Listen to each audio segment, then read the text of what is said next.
लेकिन बहुत दिनों के बाद कृपा हुई है, पता नहीं क्या हमसे अपराध हुआ, समझ में नहीं आ रहा। बहुत लंबा समय।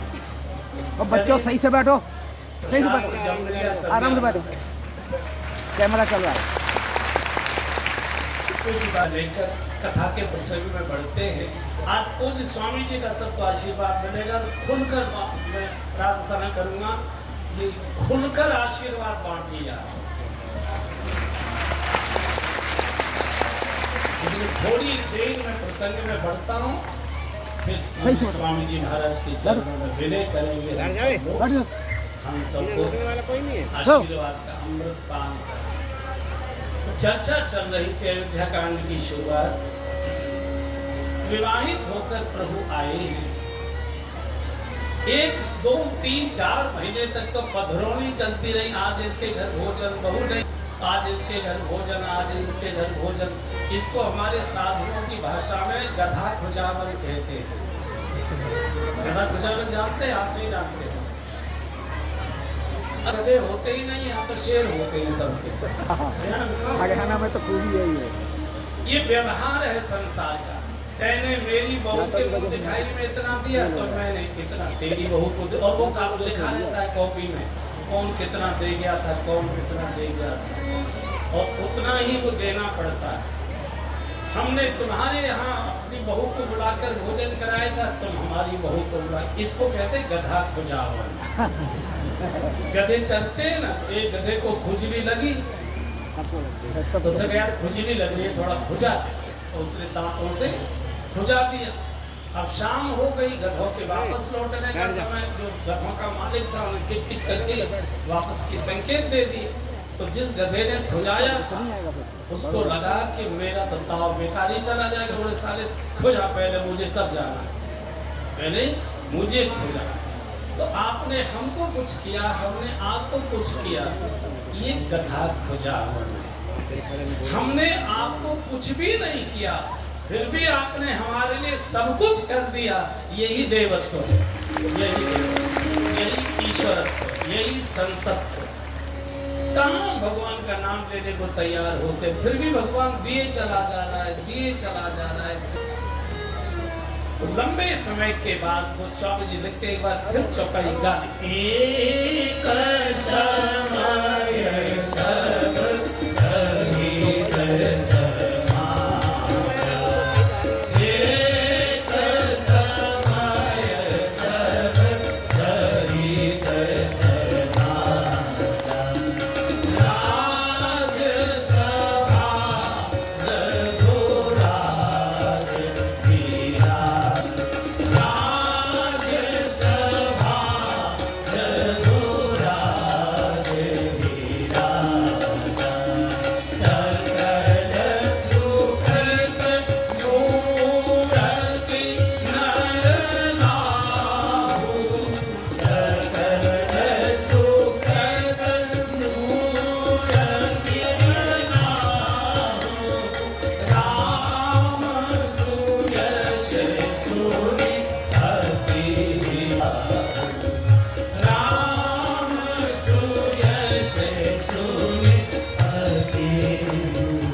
बाद राज्यसभा के सत्र का आयोजन हुआ है। सब छोटे मोटे स्टेटों के जो राजा थे, जो महाराष्ट्र चक्रवर्ती नरेश थे, तो इनके अधीनस्थ जितने भी छोटे मोटे स्टेट राजा लोग थे, सब आज राज्यसभा में। भगवान श्री राम आज दर्शक दीर्घा में पहली बार राज्यसभा में बैठे। जब दशरथ जी का शुभागमन हुआ, जैसे ही दशरथ जी ने प्रवेश किया, पूरी सभा खड़ी हो गई। स्वाभाविक, महाराज की जय हो, महाराज की जय हो, महाराज की जय हो।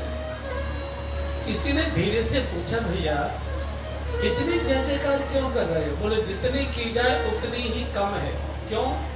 बोले जिनके घर में राम जैसे पुत्र और जानकी जी जैसे पुत्र वधु विराजमान हो, उनकी तो जितनी जय जयकार की जाए, प्रशंसा की जाए, उतनी ही थोर सब खास।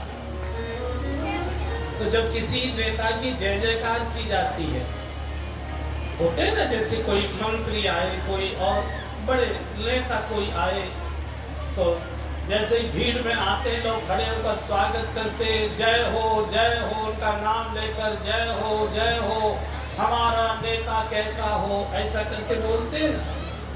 तो जनता जय जयकार करते, वो नेताजी क्या करते हैं? नेताजी क्या करते? वो ऐसे करते, ऐसे करते देखे कि नहीं? आपने देखे किसी ने? क्यों आप में से किसी ने देखे ऐसे मन से ऐसे करते हैं कि नहीं जनता को? मैंने एक स्वामी जी से पूछा, वो भी हरिद्वार के ही थे संयोग से। हमने स्वामी जी जब लोग जय जयकार करते हैं तो हम लोग हाथ जोड़ते हैं, सिर झुकाते हैं, प्रणाम करते हैं। ये जो नेताओं की जय जयकार की जाती है तो ये किसी को ना प्रणाम करे ना हाथ जोड़े, ये ऐसे करते हैं। इसका क्या मतलब होता है? शास्त्र में इसका क्या वर्णन है? बोले तुमने कभी कोबरा नाग देखा है? मैंने कि हाँ देखा है। वो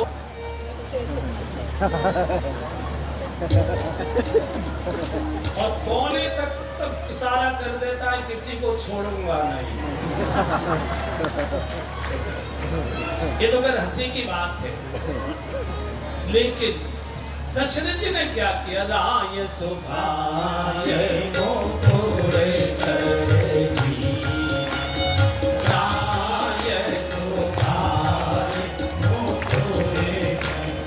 जैसा बैठे हमें बचा लेंगे, हम लोग भरोसा है।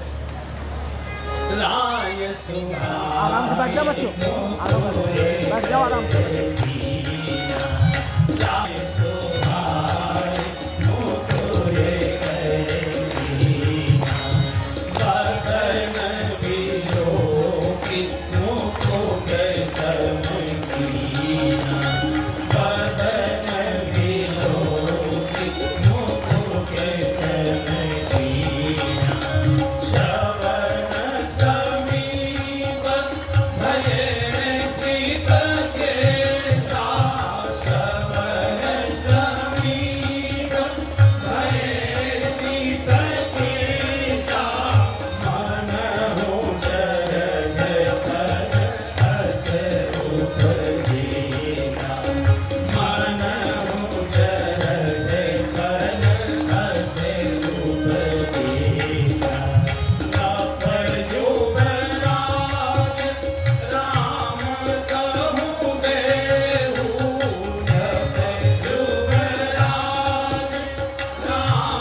दशरथ जी जैसा कोई धर्मात्मा नहीं, दशरथ जी जैसा कोई पुण्यात्मा नहीं, दशरथ जी जैसा कोई देवात्मा नहीं, दशरथ जी जैसा कोई प्रजा पालक नहीं। जब जय जयकार हुई तो दशरथ जी ने ज्यों वैसे शीशा और शीशा देखने लगे। राय सुभाय मुकुर कर लीना, इनकी आदत थी बार बार शीशा देखने।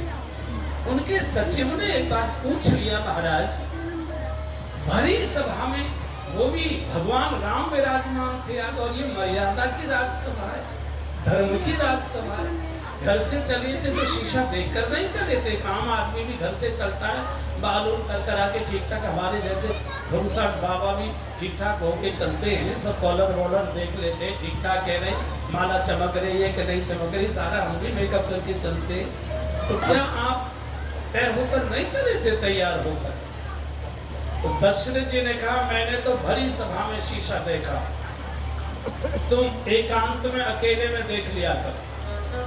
और दशरथ जी कहना चाहते हैं जब समाज में आपकी जय जयकार होने लग जाए, समाज में लोग हाथ जोड़कर खड़े होकर आपका अभिवादन करें, आपको प्रणाम करें, आपके आने पर खड़े हो जाएं, आपको बैठने के लिए अपनी सीट खाली कर कर दे दें, जब आपकी समाज में इतनी इज्जत हो जाए, तो मैंने तो भरे समाज में शीशा देखा था, भरी सभा में शीशा देखा था।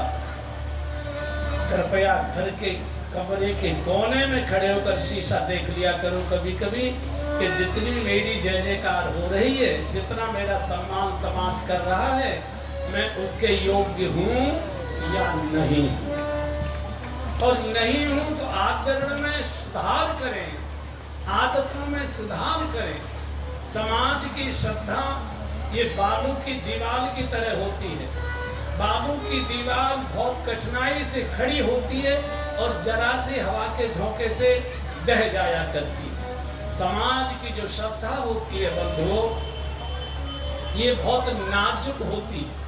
जो समाज जय जयकार करता था, कुछ दिनों के बाद वही समाज हाहाकार करने लगता है। तो जिनकी जय जयकार होती हो, जिनके लिए लोग आसन से खड़े होते हो, उनकी जिम्मेदारी है कि वो एकांत में अपने आचरण को देखें कि मैं जितना सम्मान मुझे मिल रहा है उसके योग्य हूं या नहीं हूं। तो आचरण में वृद्धि करें, व्यवहार में शुद्धि करें, वाणी में मधुरता करें। दशरथ जी ने उसी समय शीशा देखा और शीशा देखा तो देखा मुकुट तिरछा हो गया। श्रवण समीप भय सिद्ध केसा, तो घटनाएं हुई, मुकुट तिरछा हो गया।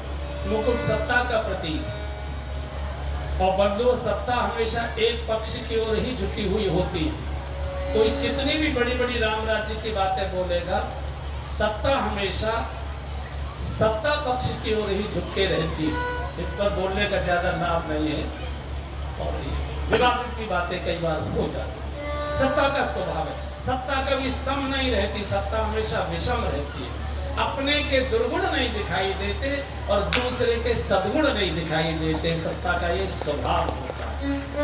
तो दशरथ जी ने देखा मेरा मुकुट तिरछा हो गया, तो जैसे मुकुट सरका तो कान के पास सफेद बाल, श्रवण समीप भय सित केसा, मानो कान के पास के सफेद बालों ने राजा के कान में बुढ़ापे का उपदेश कर दिया। राजन, बाल सफेद हो गए, सत्ता तिरछी हो रही है, सत्ता गिर न जाए, सत्ता ढह न जाए।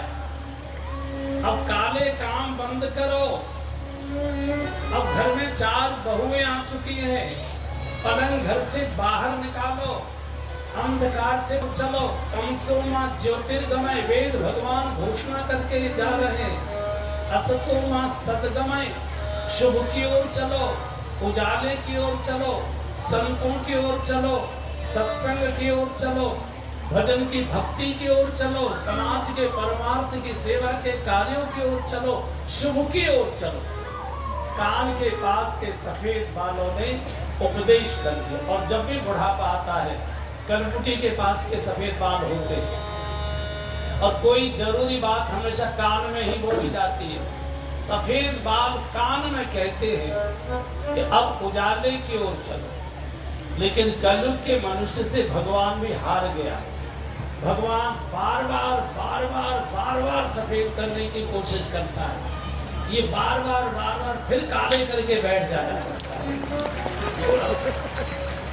और काले काम करते करते एक आयु के बाद, यहाँ जो समाज के बड़े वरिष्ठ बंधु बहनें बैठे, माताएं बैठी, जब घर में बहू आ जाए, बहू की गोद में बालक आ जाए और उधर हमारी बिटिया की शादी हो जाए और बिटिया की गोद में भी बालक आ जाए, तो घर की सत्ता बेटे और बहू को सौंपकर और घर के बाहर वाली बैठक में आ जाना चाहिए।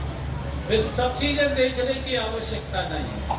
कौन आया, क्या लेकर आया, क्या लेकर जा रहा है, इसलिए आया। अब आपका युग चला गया, अब बहू बेटों का घर में शांति रहेगी, सुकून रहेगा, आनंद रहेगा। छोटे छोटे बच्चों को पास बिठाकर उनको सुंदर सुंदर कथाएं सुनाइए, गीता के श्लोक याद कराइए, गायत्री मंत्र कंठस्थ कराइए, रामायण की चौपाइयां याद कराइए, प्रार्थना गाकर कर उनको सुनाइए, उनको कंठस्थ कराइए। हमारे बाबा थे 85 वर्ष के, तो उनके पास हमको बिठा लेते थे, तो बचपन से ही गायत्री मंत्र, गीता के श्लोक, रामायण की चौपाई, छोटे थे हम, छोटी क्लास में पढ़ते, तब के संस्कार हैं। तो ये करिए, लेकिन अंत तक दशरथ जी के भीतर कान में कह दिया कि सत्ता छोड़ो और सत्यनारायण की ओर चलो। हालांकि हर युग में नियम अलग प्रकार के होते हैं। जैसे हर मौसम का भोजन अलग प्रकार का होता है, जैसे हर मौसम के कपड़े अलग प्रकार के होते हैं, ऐसे ही हर मौसम के हर युग के प्रकार के होते हैं। कलयुग का जो सिद्धांत है सब कुछ छोड़कर बहु बेटों को समर्पित करने का नहीं है। कुछ न कुछ अपने हाथ में भी इस युग में रखना चाहिए। बहु बेटे का मुख न देखना पड़े, नाती पोतों को कुछ देने की इच्छा कुछ हमारे पास है नहीं, किसी साधु महात्मा की सेवा करनी है अपने पास देने को कुछ है नहीं, कोई बहन बेटी विदा होकर जा रही है देना चाहते हमारे पास देने को कुछ है नहीं, किसी मंदिर में भोग लगाने की इच्छा हो रही है लेकिन भोग खरीदने के लिए तीर्थ जाना चाहते लेकिन जेब में कुछ है नहीं। तो समय के लिए कुछ न कुछ बचा के रखना चाहिए, बाकी अधिकार बच्चों को दे दीजिए।